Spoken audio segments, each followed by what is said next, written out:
سنا دوں آپ کو کچھ. ایک ملتان میں ایک محلے کے 3-4 لڑکے جہاد کے شوق میں لشکر طیبہ میں چلے گئے. اب وہاں جو سیکھ کر آئے وہ کیا تھا کہ باپ کی نماز غلط ہے، ماں کی غلط ہے، بھائی کی غلط ہے، بہن کی غلط ہے. وہ لڑے روز، مسجد میں بھی لڑائی، گھر میں بھی لڑائی. امام صاحب نے ایک پروفیسر صاحب سے کہا کہ آپ اس کو کسی طرح بہلا پھسلا کر، میری تو مانتے نہیں، امین کے پاس لے جائیں. وہ 6 لڑکے تھے، کل 4 کو میرے پاس لایا. اچھا ہے. میں نے کہا بھی دیکھو بات یہ ہے کہ وہاں آپ کتنے مہینے لگا کر آئیں؟ 3 مہینے.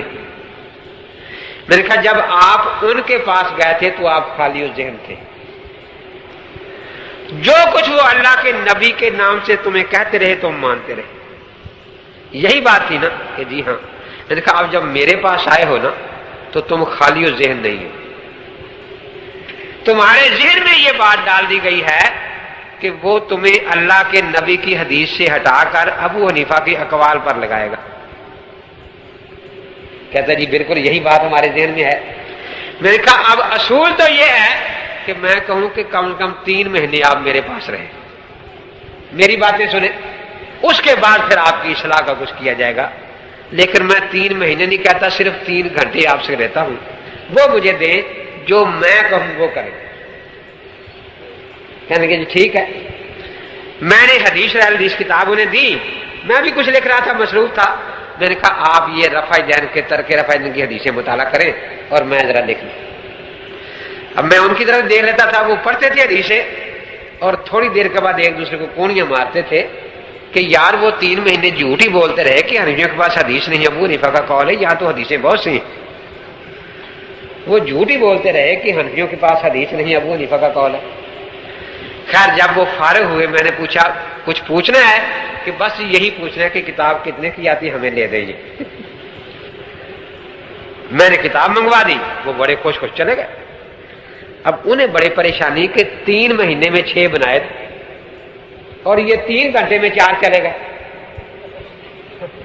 اب ان 4 کی کوشش کہ ان کو بھی لائیں دونوں کو، اور غیر مقلدوں کی کوشش کہ وہ اب امین کے پاس نہ جائیں. اب ایک ان میں سے ملا، یہ اس کو کھینچ کھانچ کے لے آئے، لیکن غیر مقلدوں سے پکا کر دیا کہ تو نے اپنی باتیں کرنی، اس کی سننی نہیں جا کے. خیر وہ آ گیا، کہنے لگا جی آپ مجھ سے کوئی بات نہ مجھے بتائیں، میں سوال پوچھوں گا. میں نے کہا 2 صورتیں ہیں، 2 باتیں ہیں. ایک آدمی یا تو جاتا ہے ڈاکٹر کے پاس اپنا علاج کروانے یا ڈاکٹر کا علاج کرنے. اگر آپ میرا علاج کرنے آئے ہیں تو بھائی میں تیار ہوں علاج کروانے کے لیے، پھر میں آپ کی سنوں گا. لیکن پھر سوال کا حق مجھے ہوگا کیونکہ بیمار میں ہوں نا. میں بتاؤں گا مجھے یہ بیماری ہے، اس کی دوا بتا دو، یہ بیماری اس کی دوا بتا دو. اور اگر آپ اصلاح کروانے آئے ہیں تو پھر میری بھی سننی پڑے گی. کہنے کہ جی یہ بتائیں کہ سب سے پہلے مسئلہ کہاں سے لینا چاہیے.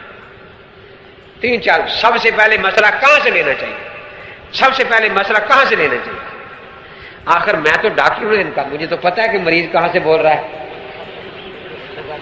میں نے کہا سب سے پہلے کہ جی ہاں. میں نے کہا بیشتی زیور سے. اب وہ تو اچھلے، اٹھ کے بھاگے، کہتے کافر ہے یہ. بس میں اس کی بات سنتا نہیں. میں نے انہیں اشارہ کیا کہ جانے تو نہ دینا، بٹھاؤ بیچارے کو، بٹھائیں وہ پھر کھڑا ہو جائے. خیر 5-6 منٹ کے بعد اس کو بٹھا لیا. میں نے کہا چلو یار تو ناراض ہو گئے، میں ہی معذرت کر لیتا ہوں. اصل کیا بات یہ ہے کہ ہمارا معاشرہ جو حنفیوں کا یہ ہے نا کہ سچ بات زبان سے نکل جاتی ہے. کہتا اچھا یہ سچ تھا. میں نے کہا تھا تو سچ. وہ پھر غصے سے کھڑا ہو گیا کہ یہ سچ. میں نے کہا اچھا چلو یہ تو تجھے سچ نہیں لگا، اچھا تو بتا کہ پہلا نمبر کس کا ہے، قرآن کا؟ قرآن کا؟ قرآن کا؟ میں نے کہا مجتہد کے لیے، تیرے لیے نہیں. حدیث معاذ میں مجتہد کے لیے پہلا نمبر ہے، تیرے لیے نہیں ہے یہ. نہیں جی میرے لیے بھی ہے. اچھا. میں نے کہا آپ نماز پڑھتے ہیں کہ جی ہاں. میں نے کہا ایک دن آپ اتحیات میں بیٹھے اور اتحیات کی جگہ بھول کر حال مشریف پڑھ لی. ایسا ہو جاتا ہے کہ جی ہاں. میں نے کہا یہ لو تر میرا قرآن نکالو, مسئلہ کہاں ہے کہ اگر اتحیات کی جگہ رحم شریف پڑھ لے تو کیا کرے. میں قرآن دوں وہ ہاتھ نہ لگائے. میں نے کہا مجھے تو کافر کہتا تھا, تو کافر تو نہیں, تو قرآن کو ہاتھ لگا لینا. اب کتنے مہینوں میں تو قرآن کا ترجمہ پڑے گا, مسئلہ تو یہاں نہیں ملنا. کتنے سالوں میں تو سیاستہ کا ترجمہ پڑے گا, مسئلہ وہاں, مسئلہ پھر وہی بیٹھے میں جا کے ملنے دوں. تو بات یہ ہے کہ میں نے تجھے پہلے کہہ دیا کہ بیٹھی دے. پھر میں نے پوچھا, میں نے کہا دیکھو میں تم سے ڈرتا نہیں. ایک یہاں عیسائی آ جاتا ہے, مجھے ہمیں کہتا ہے جی میں مسلمان ہونا چاہتا ہوں. میں نے کہا ٹھیک ہے, اس کو مسلمان کر لیا. اس کا نام رحمت مسیح تھا, ہم نے رحمت اللہ کر دیا. اب مسلمان ہونے کے بعد نماز فرض ہے یا نہیں؟ یعنی فرض ہے.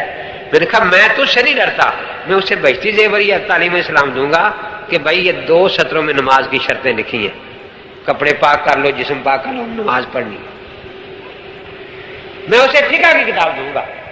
میں نے کہا تجھے کتنے سال ہوئے نماز پڑھتے؟ جی 8 سال. میں نے کہا لے ذرا قرآن سے نماز کی شرطیں نکال دے. میں تو فقہ دوں گا نا اسے, میں کہتا ہوں کہ یہ فقہ مان, تو ذرا قرآن سے شرطیں نکال. کہ جی میں تو نہیں نکال سکتا. میں نے کہا تو کیوں کہتا تو قرآن کا پہلا نمبر ہے. کہتا ہے میں مولوی سے پوچھوں گا. میں نے کہا مولوی نے لکھا ہے. تو بات تو مولوی پر آ گئی نا. تو میں نے کہا بات مولوی پر آ گئی, آج کا مولوی بھی امام ابو حنیفہ سے پوچھ کر بتائے گا. تو اصل بات تو وہاں تک ہی پہنچی نا. تو بات یہی ہے, شوق مرزا کے لیے تھے, ہر جائے کے لیے تھے, مرزا کے لیے تھے, ہر جائے کے لیے تھے. وہ موت کا زخم علماء دیوبند لشکر صدق وفا کا پے کر, علماء دیوبند